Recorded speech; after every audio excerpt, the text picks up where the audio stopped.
Hello friends, स्वागत करती हूँ आपका हमारे YouTube channel code with dignity में। इस वीडियो में हम HTML के मेटा टैग के बारे में जानेंगे। सो गाइस, ये जो मेटा टैग होता है इसमें हम character set, description, keyword, author and view post settings जैसी जो है इंफॉर्मेशन को रखते हैं। इनके बारे में मैं आपको बताऊंगी कि कैरेक्टर सेट, डिस्क्रिप्शन, कीवर्ड ये सब जो है क्या होते हैं, व्यू पोस्ट सेटिंग्स ये सब क्या होती हैं, इनके बारे में मैं आपको बताऊंगी इसी वीडियो में डिटेल में।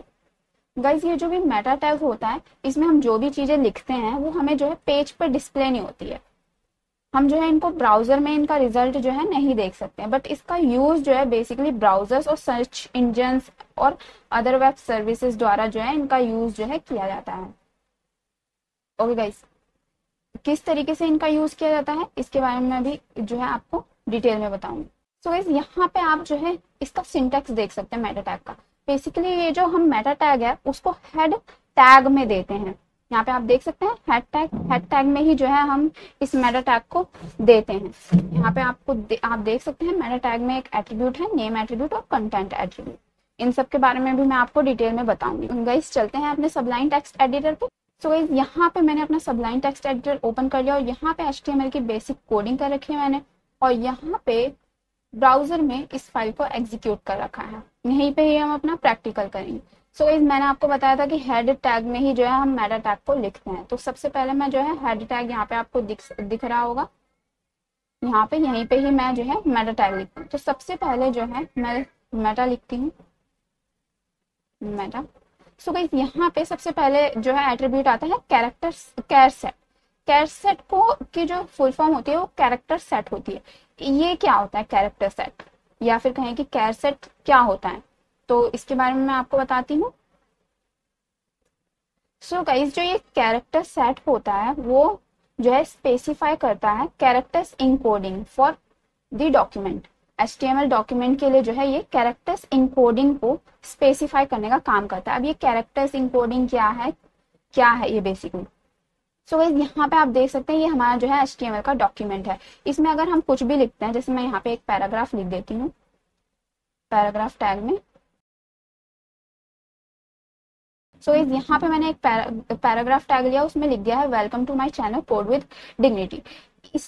अब क्या होगा कि जब भी मैं इसको सेव करूंगी, यहाँ पे मैं सेव करूंगी और यहाँ ब्राउजर में अगर मैं एग्जीक्यूट करूंगी तो क्या होगा गाइस, सबसे पहले जो है ये हमारा जो ब्राउजर है वो इस हमारे जो भी ये HTML का डॉक्यूमेंट है, ये पूरा डॉक्यूमेंट उसको जो है पहले इनकोड करेगा। इनकोड मतलब वो जो है पहले इसको जो है इनकोड करने का मतलब होता है बाइनरी डिजिट में कन्वर्ट करना। बाइनरी डिजिट क्या होते हैं, वो 1 और 0 के जो है कोड होते हैं, 1 1 0 0 इस तरीके के जो है कोड्स होते हैं। मतलब हमारा जो पहले ये जो हमने जो हमारा डॉक्यूमेंट है उसको पहले जो है हमारा ब्राउजर जो है पहले 1 1 और 1 0 की फॉर्म में जो है कन्वर्ट करता है, और फिर उसको समझकर हमारे जो है ब्राउजर में शो करने का हमारे सामने जो है शो करने का काम करता है हमारा ब्राउजर। तो इसी को ही इनकोडिंग कहते हैं। सो गाइस, क्या होता है कि ये जो है हमारा जो है हमें कैरेक्टर्स इनकोडिंग स्पेसिफाई करना होता है। जब भी हम जो है अपने ब्राउजर हमारे जो HTML का डॉक्यूमेंट है उसे ब्राउजर में एग्जीक्यूट करते हैं, तो ब्राउजर पहले जो है उसको एनकोड करता है, मतलब बाइनरी डिजिट में कन्वर्ट करता है, 1 और 0 की फॉर्म में कन्वर्ट करता है, फिर उसको समझकर हमें जो है शो करने का काम करता है।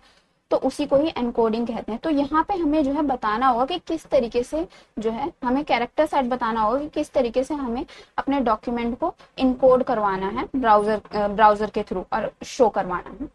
तो वही जो है हमें जो है कैरेक्टर सेट यहाँ पे डिफाइन करने होते हैं। तो यहाँ पे एक कैरेक्टर सेट है UTF-8 और यहाँ पे एक है ISO 88591। जो ये UTF-8 है गाइस वो HTML का बाय डिफॉल्ट HTML5 का बाय डिफॉल्ट जो है वैल्यू है, कैरेक्टर सेट है। ओके गाइस, तो ये क्या करता है, तो ये जो है converts all the characters, punctuation and symbol in the world. जो भी गाइस पूरे वर्ल्ड में जितने भी कैरेक्टर्स हैं, सिंबल्स हैं और जितने भी पंक्चुएशन मार्क्स हैं उन सभी को ही इनकोड करने का काम करता है। मतलब उन सबको इनकोड करेगा, हमें जो है शो करेगा रिजल्ट। बट जो ISO 88591 है वो लिमिटेड कैरेक्टर्स को ही इनकोड करने का काम करता है। मतलब लिमिटेड कैरेक्टर्स को ही वो इनकोड करेगा, मतलब बाइनरी डिजिट में कन्वर्ट करेगा और फिर हमें शो करेगा।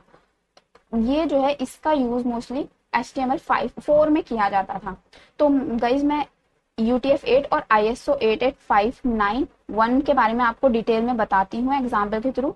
तो यहाँ पे आप देख सकते हैं, यहाँ पे मैंने जो है यहाँ पे एक पैराग्राफ लिया, यहाँ पे मैं एक और पैराग्राफ लूंगी और गाइस, और यहाँ पे मैं हिंदी में इसमें टाइप करूंगी। यहाँ पे मैं लिख देती हूँ, हिंदी में कुछ लिख देती हूँ। तो गाइस यहाँ पे मैंने हिंदी में लिख दिया है, स्वागत है आपका हमारे YouTube channel code with dignity में। अब मैं सेव करती हूँ और ब्राउजर में एग्जीक्यूट करती हूँ। तो यहाँ पे आप देख सकते हैं कि हिंदी का भी जो है हमारा जो है जो टेक्स्ट हमने लिखा था वो बहुत जो है वो भी जो है शो हो रहा है अच्छे से प्रॉपरली। मतलब क्या हुआ कि जो हमारा जो HTML का डॉक्यूमेंट है उसे जो है ब्राउजर ने इनकोड किया, बाइनरी डिजिट में समझ कर, अंडरस्टैंड करके वो जो है हमें शो किया यहाँ पे रिजल्ट में। बट यहाँ पे अगर हम ISO लिखें, ISO, यहाँ पे मैं इंग्लिश का ले लेती हूँ और यहाँ पे मैं लिख देती हूँ ISO 88 क्या था वो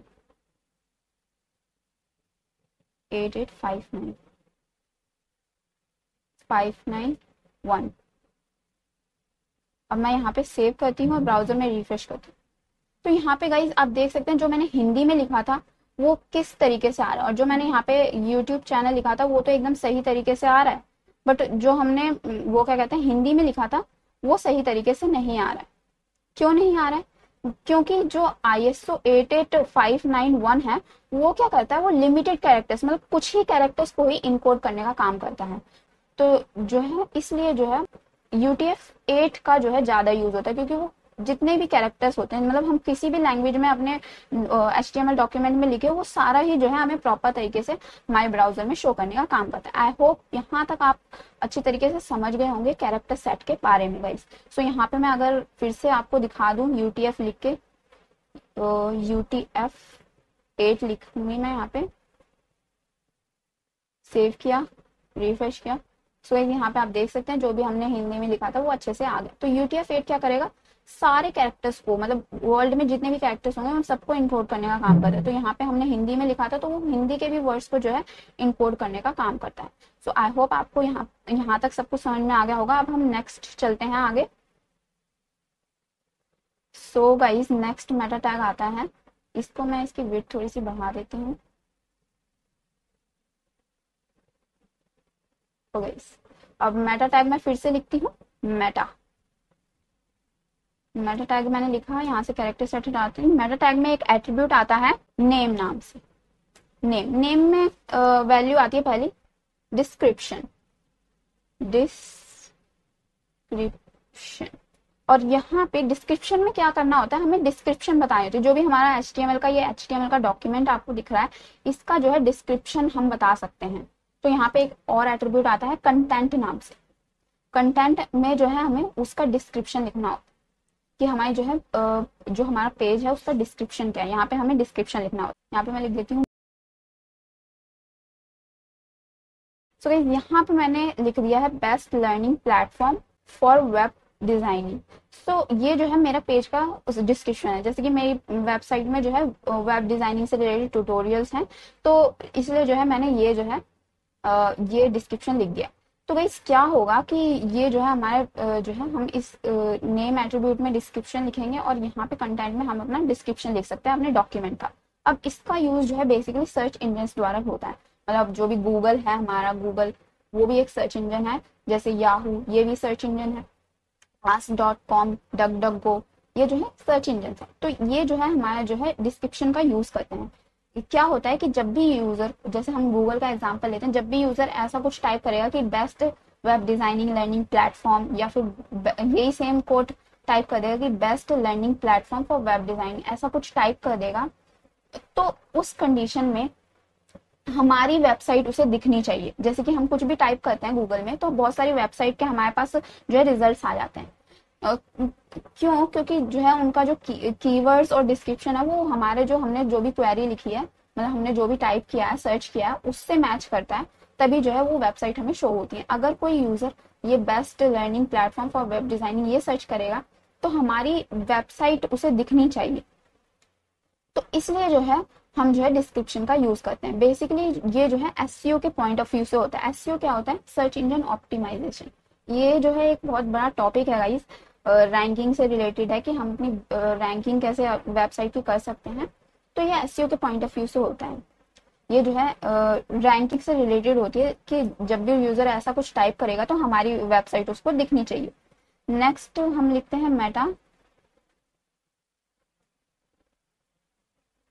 एंड यहाँ पे नेम फिर से एट्रीब्यूट आता है। यहाँ पे नेम में एक और वैल्यू आती है कीवर्ड, कीवर्ड वर्ड्स। सो इस कीवर्ड में क्या होता है, कीवर्ड्स में हमें कीवर्ड्स देने होते हैं कि किस चीज से रिलेटेड हमारी वेबसाइट है, कीवर्ड्स देने होते हैं। यहाँ पे कंटेंट एट्रीब्यूट में हमें कीवर्ड्स लिखने होंगे, जैसे कि HTML लिख देती हूँ, HTML कॉमा दे के हम मल्टीपल कीवर्ड्स लिख देते हैं, CSS। तो ये जो है मैंने कीवर्ड लिख दिया। अब ये कीवर्ड क्या काम करता है, कीवर्ड भी यही सेम डिस्क्रिप्शन की तरह वर्क करता है। अगर हमने गूगल में ये टाइप कर दिया, जैसे HTML टाइप कर दिया, तो उस कंडीशन में हमारी वेबसाइट दिखनी चाहिए।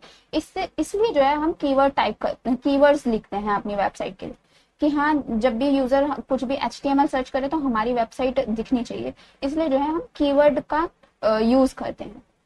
ये भी रैंकिंग के पॉइंट ऑफ व्यू से होता है कि हमारी जो है वेबसाइट रैंक करे इस कीवर्ड पे। अगर कोई यूजर HTML गूगल पे टाइप करे या किसी भी सर्च इंजन पे टाइप करे तो हमारी वेबसाइट दिखनी चाहिए। इसलिए जो है हम कीवर्ड्स का यूज करते हैं। ओके गाइस, सो ये रैंकिंग के पॉइंट ऑफ व्यू से होता है। तो हमारी वेबसाइट जिस चीज से रिलेटेड होती है, जैसे मेरी वेबसाइट वेब डिजाइनिंग से रिलेटेड है, मान लीजिए कि वेब डिजाइनिंग से रिलेटेड है, तो मैंने जो है ये कीवर्ड पे जो है HTML CSS जावास्क्रिप्ट से रिलेटेड मेरे वेबसाइट में ट्यूटोरियल्स हैं, इसलिए जो है मैंने ये कीवर्ड्स ले लिए ताकि यूजर अगर HTML CSS या जावास्क्रिप्ट कुछ भी सर्च करता है तो मेरी वेबसाइट दिखनी चाहिए। तो ये रैंकिंग के पॉइंट ऑफ व्यू से होता है बेसिकली ये सब चीजें। और इसलिए जो है जो हमारे सर्च इंजन है वो डिस्क्रिप्शन और कीवर्ड्स का यूज जो है इसीलिए करते हैं। इसका रिजल्ट मैं यहाँ पे सेव करके रिफ्रेश करूंगी तो यहाँ पे आपको कुछ दिखेगा नहीं इसका रिजल्ट, बट इसका यूज जो है बेसिकली सर्च इंजन द्वारा किया जाता है। अब मैं फिर से मेटा लिखती हूँ एंड इसमें अब मैं आपको बताती हूँ, फिर से मैं नेम लिखूंगी। अब यहाँ पे हम ऑथर लिख सकते हैं, हम यहाँ पे ऑथर लिखेंगे एंड यहाँ पे हम कंटेंट लिखते हैं। कंटेंट में हमें ऑथर का नाम लिखना होगा। ऑथर में हमें ये बताना होता है कि हमारी वेबसाइट का जो भी हमारी वेबसाइट है, ये हमारी वेबसाइट मान सकते हैं आप या फिर वेब पेज मान लीजिए, इसका जो है ऑथर कौन है। तो ऑथर उसमें जो है हमें ऑथर में वही देना होता है। कंटेंट हम लिखेंगे, इसमें हमें जो है ऑथर का नाम लिखना होता है। तो यहाँ पे मैं लिख देती हूँ code with dignity. Okay guys, यहाँ पे मैंने लिख दिया है, सेव किया मैंने, रिफ्रेश किया, तो इसका रिजल्ट आपको बेसिकली ब्राउजर में नहीं दिखेगा, बट हाँ यहाँ पे डिफाइंड हो गया कि हाँ इस जो पेज है, इस वेबसाइट का ऑथर है वो कोड विद डिग्निटी है। ओके गाइस, सो ये जो है वो जो है ऑथर को डिफाइन करने के लिए होता है। नेक्स्ट आता है, नेक्स्ट मेटा टैग आता है एंड इसमें आता है नेम। नेम में लेती हूँ, एक नेम एट्रीब्यूट लेती हूँ एंड यहाँ पे आती है अब व्यू पोर्ट। अब व्यू पोर्ट क्या करे, बेसिकली व्यू पोर्ट क्या होता है ये बताती हूँ। गाइस ये जो आपको स्क्रीन दिख रही है, ये व्हाइट सी, ये जो ब्राउजर आपको दिख रहा है, यही जो है व्यू पोर्ट है। ये जो आपको दिख रहा है ना टेक्स्ट, जो ये व्हाइट सी स्क्रीन में दिख रहा है, तो यही जो है व्यू पोर्ट है। व्यू पोर्ट का मतलब यही है जो कि हमें विजिबल एरिया है ब्राउजर में। ब्राउजर में विजिबल एरिया यही है। ब्राउजर ये हमारा है गूगल क्रोम का, इसमें जो है विजिबल एरिया यही है, मतलब जो हमें दिख रहा है एरिया, उसी को ही व्यू पोर्ट कहा जाता है। यहाँ पे हम कंटेंट लिखेंगे, कंटेंट में वैल्यू आती है व्यू पोर्ट के साथ। सो इसका मतलब क्या है गाइस, अभी मैं आपको बताती हूँ। यहाँ पे जो है गाइस क्या है इसका मतलब, ये जो व्यू पोर्ट है, यहाँ पे मैं सेव करके ब्राउजर में रिफ्रेश करूँ, तो ये जो व्यू पोर्ट है, व्यू पोर्ट मैंने आपको बता दिया जो विजिबल एरिया है व्यू पोर्ट का। सो ये जो है कोड क्या करेगा कि ये हमारी वेबसाइट को रिस्पॉन्सिव बनाएगा। रिस्पॉन्सिव कैसे बनाएगा, कि ये जो विड्थ है हमारी, विड्थ है डिवाइस विड्थ। डिवाइस विड्थ मतलब जो भी हमारा व्यू पोर्ट होगा उसको जो है डिवाइस विड्थ के, जैसे कि हम फोन में अगर इसको ओपन करेंगे, इस फाइल को ओपन करेंगे HTML की, तो उसी डिवाइस के अकॉर्डिंगली इसकी जो है इसकी व्यू पोर्ट की विड्थ हो जानी चाहिए। इसके लिए जो है ये होता है व्यू पोर्ट डिवाइस विड्थ। जिस भी हम जो है डिवाइस में, जैसे कि फ़ोन या लैपटॉप या कंप्यूटर, किसी भी डिवाइस में जो है इसको ओपन करें तो उसके अकॉर्डिंगली ही जो है इस व्यू पोर्ट की विड्थ हो जानी चाहिए। और इनिशियल स्केल का मतलब ये है कि इनिशियल जूम है वो 1 होना चाहिए, मतलब बिल्कुल भी जूम नहीं होना चाहिए। यहाँ पे मैंने आपको जूम करके दिखा रखा है, पर जो है 100% अगर मैं करूँ तो ये जो है इनिशियल स्केल होता है, मतलब बिल्कुल भी जूम नहीं, मतलब 100% जो है उसका साइज होना चाहिए। बट यहाँ पे मैं आपको दिखाने के लिए जूम कर दे रही हूँ। और गाइस, सो इनिशियल स्केल का मतलब यही होता है कि इनिशियल जो जूम होगा वो 1 होगा। तो अब इसका मैं आपको प्रैक्टिकल दिखाती हूँ किस तरीके से इसका आप जो है यूज कर सकते हैं। सबसे पहले मैं आपको एक इमेज ले लेती हूँ, मैं IMG टैग के थ्रू। तो इमेज टैग के बारे में तो मैं आपको पहले ही बता चुकी हूँ गाइस। अगर आपने वो वीडियो नहीं देखी है तो उसका लिंक मैं आपको डिस्क्रिप्शन बॉक्स में दे दूंगी, वहां से जाके आप देख सकते हैं। यहाँ पे मैंने एक इमेज ले रखी है pic1 नाम से, और इसकी जो एक्सटेंशन है वो JPG है। और यहीं पे हमारी जो मेटा टैग वाली फाइल भी है जिसमें हम अभी करेंटली वर्क कर रहे हैं। तो यहाँ पे मैं उसका पाथ ले लेती हूँ pic1 का। सो मैं इसको क्लोज कर लेती हूँ। यहाँ पे मैं लिख देती हूँ pic1.jpg एंड यहाँ पे मैं ले लेती हूँ इसकी विड्थ कुछ सेट कर देती हूँ मैं, और 400 ले लेती हूँ। और सेव किया मैंने, रिफ्रेश किया, सो यहाँ पे आ गया है। और यहाँ पे मैं थोड़ा सा और कंटेंट ले लेती हूँ, जैसे मैं यहाँ पे पैराग्राफ ले लेती हूँ और इसमें मैं थोड़े से कंटेंट ले लेती हूँ। ये जो है मैंने डमी पैराग्राफ ले लिया है गाइस। अब यहाँ पे मैं सेव करती हूँ, रिफ्रेश कर। सो यहाँ पे अब मैं इसे अभी सबसे पहले मैं जो है ये इसको जो है कमेंट कर देती हूँ, जो व्यू पोर्ट की हमारी सेटिंग्स है इसको कमेंट कर दे रही हूँ। ओके गाइस, सेव किया मैंने, ब्राउजर में रिफ्रेश किया, ब्राउजर का मैं साइज बढ़ा देती हूँ। अब यहाँ पे तो आपको दिख रहा होगा कि ये जो है कंप्यूटर का जो है हमारा कंप्यूटर स्क्रीन है, इसमें इस तरीके से इसका रिजल्ट दिख रहा है। अब हम इंस्पेक्ट पर जाएंगे, इंस्पेक्ट पर आपको क्लिक करना है एंड यहाँ पे इस पे क्लिक करना है, इस आइकन पे। ओके गाइस, इस आइकन पे मैंने क्लिक कर दिया तो यहाँ पे डिवाइस के अकॉर्डिंगली जो है इसकी विड्थ आ जाएगी। यहाँ पे आप देख सकते हैं ये बड़ी स्क्रीन के लिए, ये उससे छोटी स्क्रीन के लिए, एंड फिर उससे छोटी, फिर ये मोबाइल स्क्रीन के लिए। तो यहाँ पे आप देख सकते हैं जिस तरीके से हमारे कंप्यूटर में दिख रहा था इस तरीके से सेम, तो उसी तरीके से हमारे मोबाइल फोन में भी ऐसे ही दिख रहा है। मतलब ये कि ये जो हमारा जो हमारी व्यू पोर्ट है, व्यू पोर्ट जो है जो भी हमें विजिबल हो रहा है ये हमारे वेब पेज, वो जो है उसका जो साइज, उसका जो स्क्रीन है वो जो है डिवाइस के अकॉर्डिंगली चेंज नहीं हो रहा। मतलब डिवाइस के अकॉर्डिंगली वो जो है वर्क नहीं कर रही है, हमारे फोन के स्क्रीन पे आ गई, फिर भी ये जो है इस तरीके से ही इसका व्यू है। बट अगर हम यहाँ पे इसको अनकमेंट करें, सेव करें और फिर रिफ्रेश करें, तो यहाँ पे आप देख सकते हैं फोन में जो है ये जो है वो ये जो इमेज है वो जो है फुल स्क्रीन पे आ गई है एंड जो है और नीचे कंटेंट आ रहा है। तो इस तरीके से जो है इनिशियल स्केल जो व्यू पोर्ट की सेटिंग है वो वर्क करती है। मतलब ये है गाइस यहाँ पे बताने का कि ये जो व्यू पोर्ट है वो जो है उसकी विड्थ जो है डिवाइस की विड्थ के अकॉर्डिंगली चेंज होगी। मतलब अगर हमारा फोन में अगर हम इस वेब पेज को ओपन करेंगे तो इस तरीके से जो है हमारी इमेज दिखेगी, मतलब हमारी इमेज की साइज जो है बढ़ जाएगा और हमारा टेक्स्ट जो है नीचे आ जाएगा। और अगर हम कंप्यूटर में या लैपटॉप में ओपन करें तो इस तरीके से हमारी इमेज ऊपर आएगी और ये जो है नीचे आएगा कंटेंट। तो ये डिवाइस विड्थ के अकॉर्डिंगली चेंज हो रहा है, डिवाइस जैसे चेंज हो रहा है वैसे ही हमारा वेब पेज भी चेंज होता जा रहा है। और ये इनिशियल स्केल मतलब जूम है, मतलब 100% जूम रहेगा। ओके गाइस, सो यही जो है रिस्पॉन्सिव बनाने के लिए बेसिकली यूज होता है, इसका यूज व्यू पोर्ट का यूज रिस्पॉन्सिव अपनी वेबसाइट को बनाने के लिए होता है। ओके गाइस, रिस्पॉन्सिव मतलब अच्छा दिखने के लिए, कि जब अगर यूजर अपने फोन में भी खोले तो कुछ उसको अलग सा ना दिखे, एकदम सही सा दिखे। ओके गाइस, और अगर मैं इसको कमेंट कर दूं एक बार को,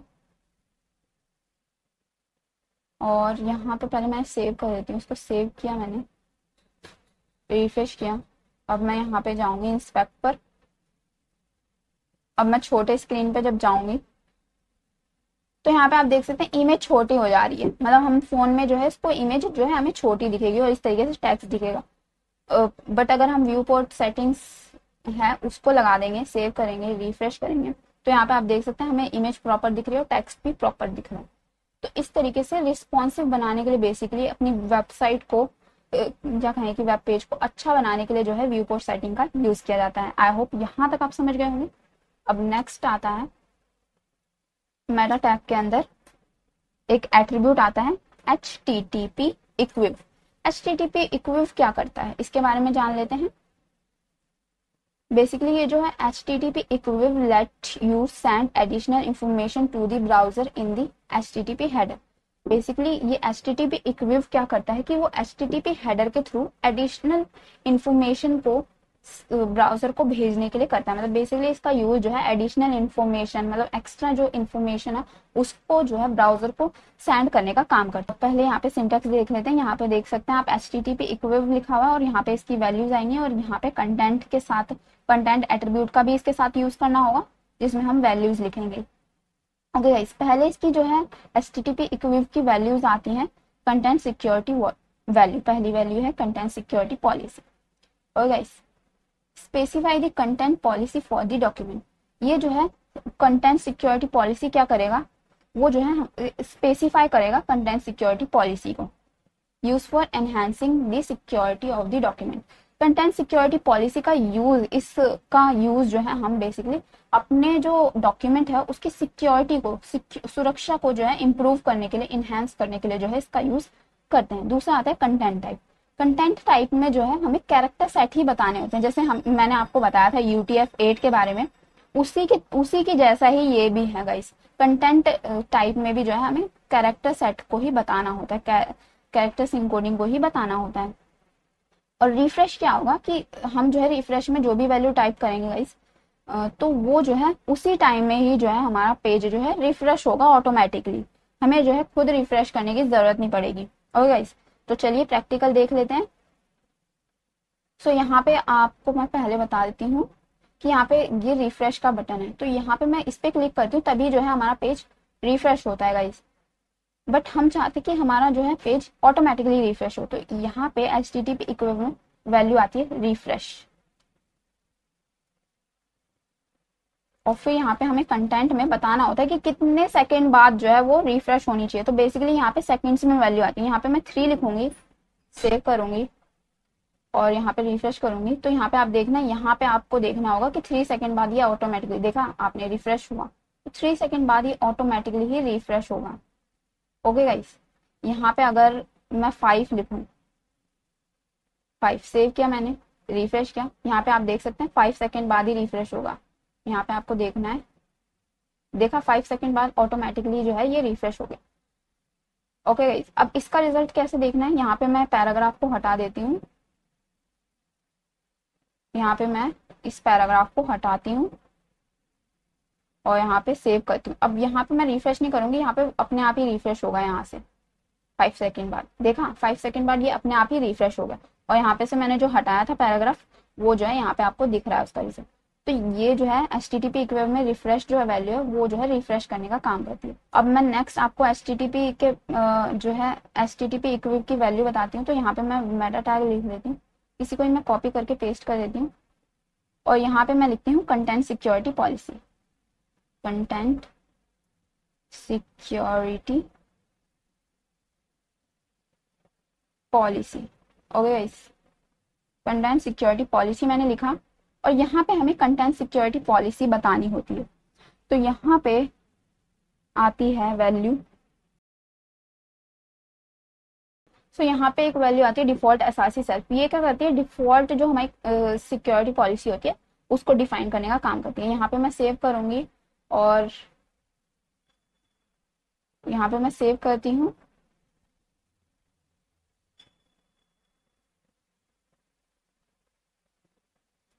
सेव किया मैंने और यहाँ रिफ्रेश करूंगी मैं, तो यहाँ पे आपको कोई रिजल्ट नहीं दिखेगा बेसिकली। बट ये जो है डिफाइन करता है कंटेंट सिक्योरिटी पॉलिसी को। मतलब ये जो है सिक्योरिटी के पर्पज से बेसिकली होता है। इसका यूज जो है सिक्योरिटी पर्पज के लिए किया जाता है कंटेंट सिक्योरिटी पॉलिसी। और ये जो डिफॉल्ट SRC सेल्फ है, इसका मतलब यही है कि डिफॉल्ट जो हमारी कंटेंट सिक्योरिटी पॉलिसी है उसको बताने का काम करती है ये default SRC self. Okay guys, अब यहाँ पे नेक्स्ट आता है मेटा टैग में, इसी को ही मैंने पेस्ट कर देती हूँ। ओ कंट्रोल जेड। हाँ, सो यहाँ पे नेक्स्ट वैल्यू मैंने आपको बताई थी कंटेंट टाइप की। कंटेंट टाइप में भी हमें जो है कैरेक्टर सेट ही बताने होते हैं गाइस, कैरेक्टर सेट ही बताने होते हैं। कंटेंट टाइप, कंटेंट टाइप लिखा मैंने।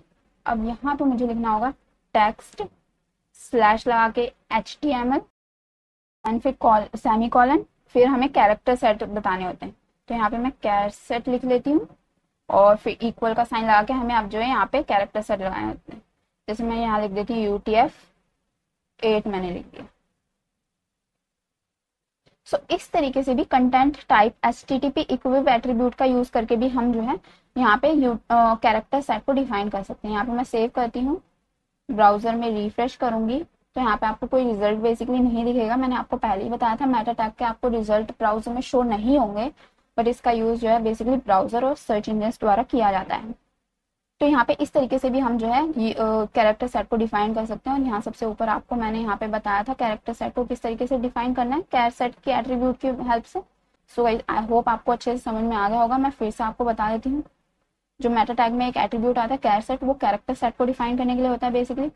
और यहाँ पे नेम एट्रीब्यूट में हमें जो है डिस्क्रिप्शन को डिफाइन कर सकते हैं। तो और फिर उसके बाद हमें कंटेंट हमारा आता है कंटेंट एट्रीब्यूट, उसमें हम जो है उसका डिस्क्रिप्शन जो है बता सकते हैं।